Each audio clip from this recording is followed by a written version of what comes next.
Hey folks, welcome to the show. I'm your host Sandman. Today I'm going to be teaching you how to pick the master lock number 3.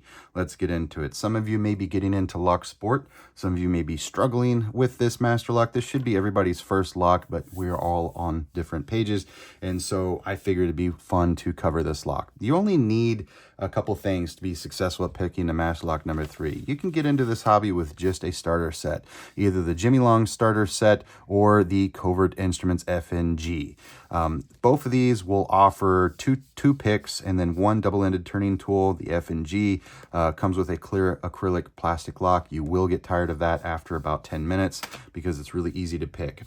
Whichever brand you go with doesn't really matter as long as it's a good tool steel. Both those brands offer 301 high yield stainless steel, which is the strongest tool steel in the market. You want to start with strong tool steel when possible, and you want something over 20 thousandths. So the Jimy Long starter set is 22 thousandths thick, and the FNG is 25 thousandths thick. You don't want something too thin. You want strong and thick, and that way you don't bend your tools. And then each one of those sets actually comes with a double-ended turning tool. I prefer to use the Multipick in 1mm. This was designed by Christina Palmer. She also designed these turning tools for both of the previously said companies.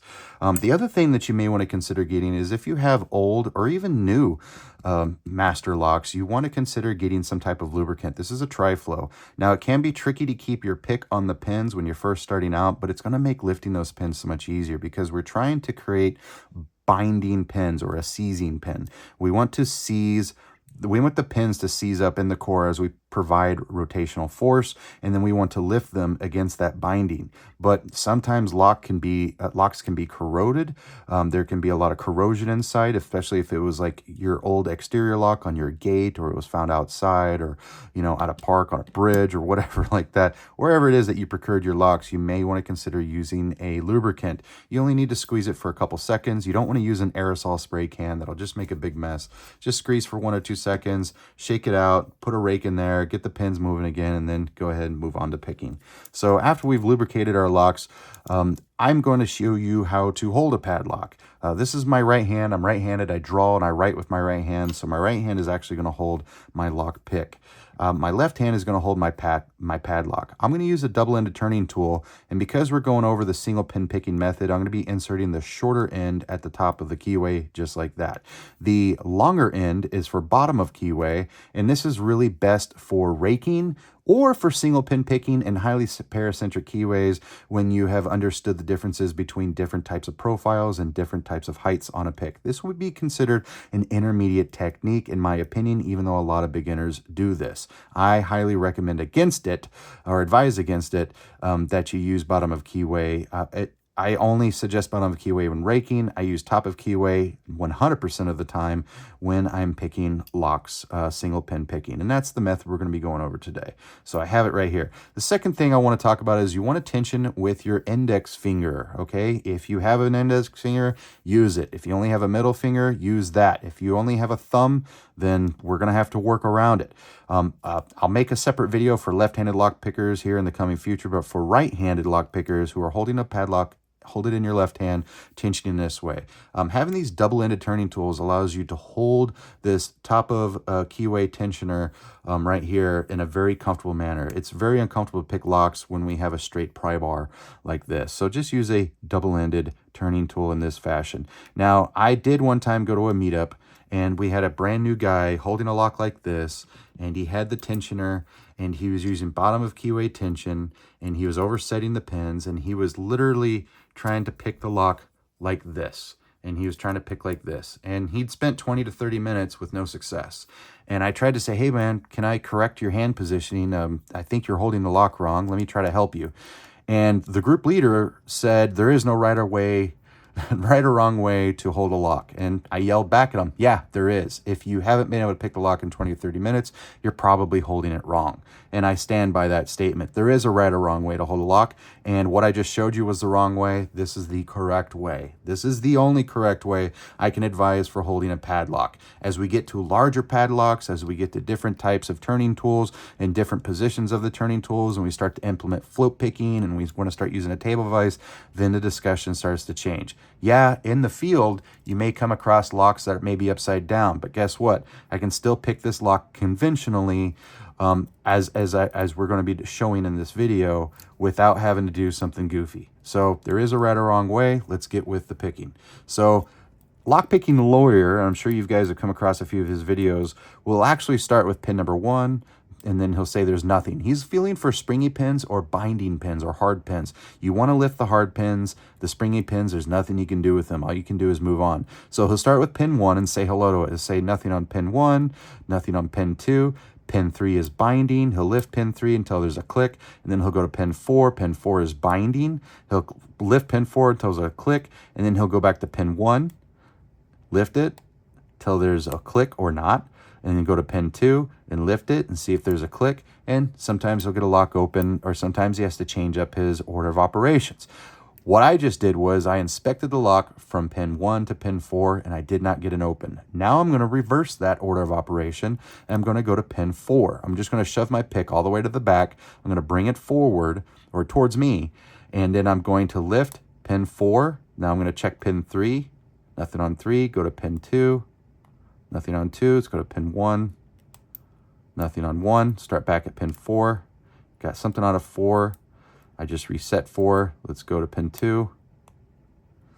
Boom, and I got an open. I just said I reset 4. That means I just let go a little bit to start over, and then I was able to get it.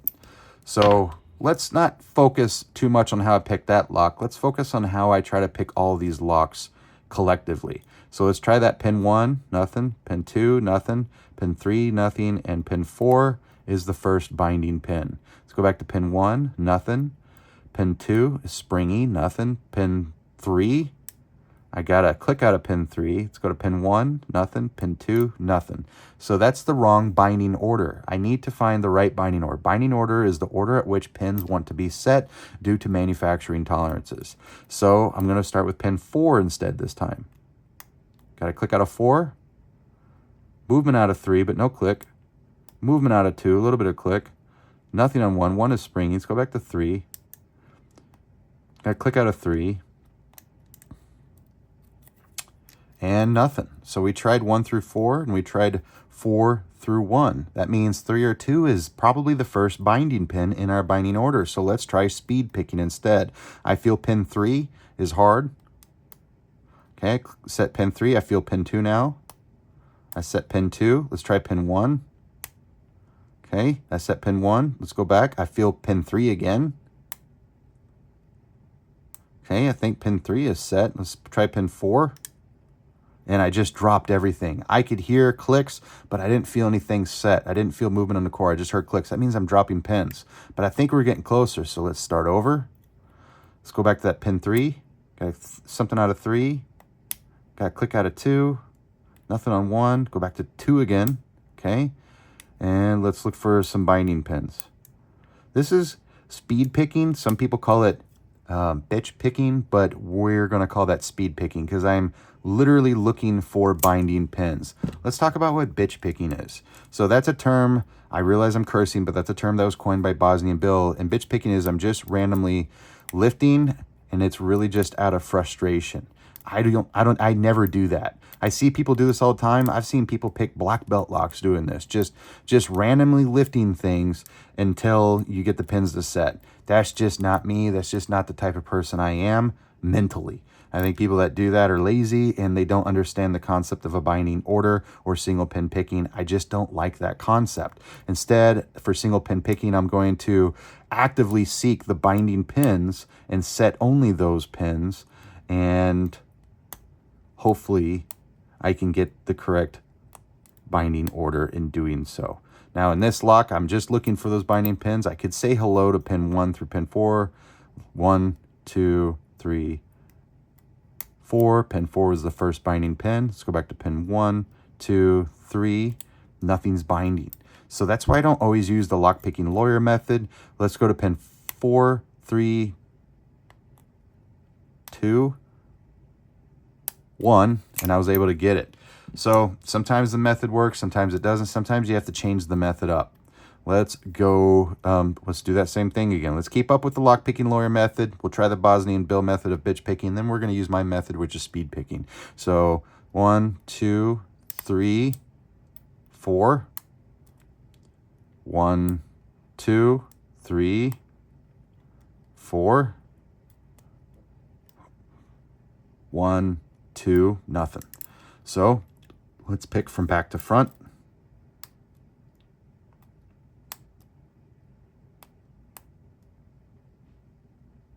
Okay, got it that time. Okay, let's pick front to back. 1, 2, 3, 4. Okay, got it. 1, 2, 3, 4, nothing. 1, 2, 3, 4, nothing. Okay, let's try 4, 3, 2, 1. 4, 3, 2, 1. 4, 3, 2, 1. Nothing. So now we're going to try speed picking. I'm just looking for the very first binding pin. I'm still maintaining control over what pin I'm on.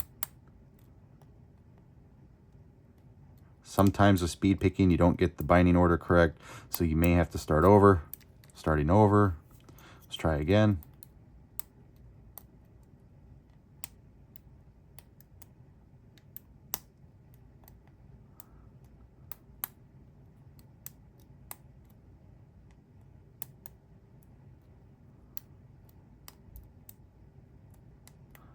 Now then, this lock is giving me some attitude. So I can keep doing this into perpetuity, into eternity, or I can add a little bit of lubricant. Maybe that's what I need. Maybe one of these pins is a little dry and it's not wanting to work with me. 1, 2, that's all I'm gonna do. I'm gonna take the back of my pick, work that in a little bit. That's all. I'm gonna take this, clean that up. Here we go. Let's see if we have any better success this time.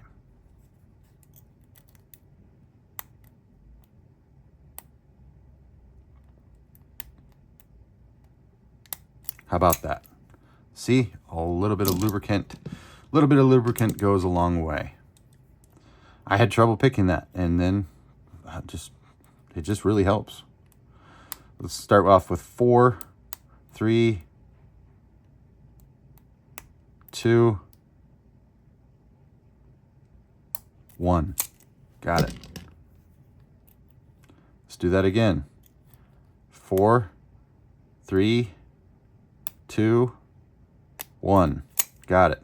Let's do it again.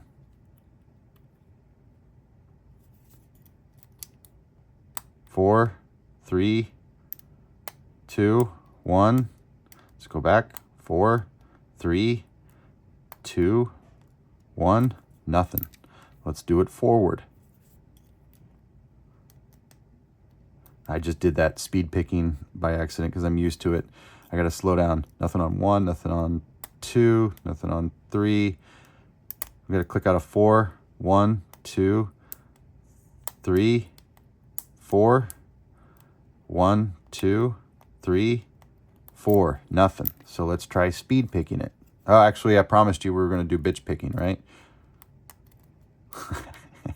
I hate doing this. There's just no skill to it. It's just, you're just cranking on this thing. I don't like it. I can't do it. Not going to do it.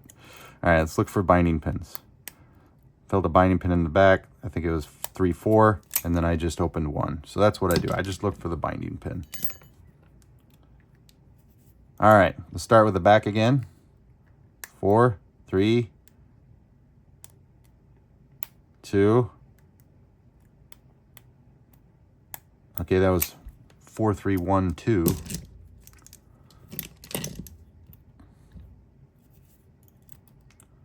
4, 3, 2, 1. Awesome. And someone could say, hey, Sandman, how come you're able to open these counting backwards instead of going forwards?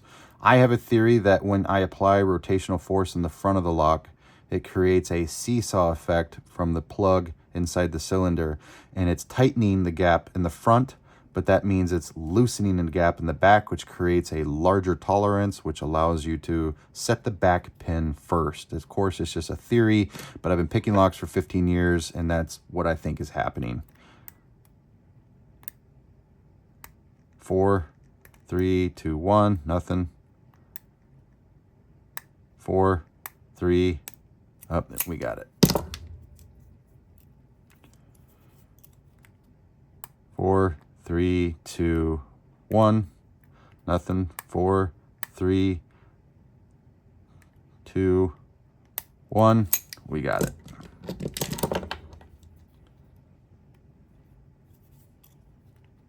Four, 3, 2, 1. 4, 3, 2, 1. Okay, we couldn't get it. So let's try front to back. 1, 2, 3, 4. 1, 2, 3, 4.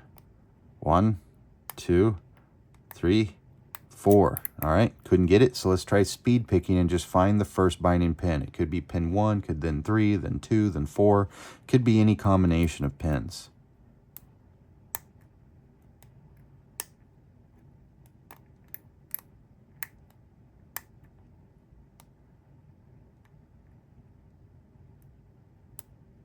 There we go. Same thing. 4, 3, 2. Ha. Didn't even have to touch pin number 1. Pin number 1 was probably a minimal lift or 0 lift pin. Means you don't have to touch it. 4, 3, 2, 1. Got it. Last one. 4, 3, 2, and 1. Of course. Folks, that's all I have for today. I hope I was able to explain that to you. I hope you were following along with your master locks. If you have any questions, just put them down in the comments below. I'll do my best to reply to any questions you guys have. It really just, what I want to show you is, even though I did this very fast, I want you guys to slow down. I want you guys to slow down and count the pin you are on. And if you cannot set the pins from front to back going twice and back to front going twice, restarting in between, then that means the binding order is not 1, 2, 3, 4 or 4, 3, 2, 1. That means the binding order is something that's completely random and combinated all over the place. It could be 3, 1, 4, 2. It could be 3, 1, 4, and then you drop 1, and then you got to go set 1 again, and then you go to set 2, and you drop 4, and you got to set 4 again, and you drop 3. It could be any of that. And when it's like that, that's when you do the speed picking, which is where I'm just going to take my pick, and I'm just looking for the hard pins and not wasting my time on those springy pins. And I may have to reset. I like to reset often, and when you are still having trouble with a master lock, just add some lubricant and that might help you quite a bit. Folks, that's all I have for today. Thank you so much for watching. Let me know in the comments down below if this video is helpful for you. If you found this video helpful, hit that like button over here. It's right down there. Just hit that like button. Or if you're new here, hit subscribe. I would really appreciate it. And I'll catch you guys next time.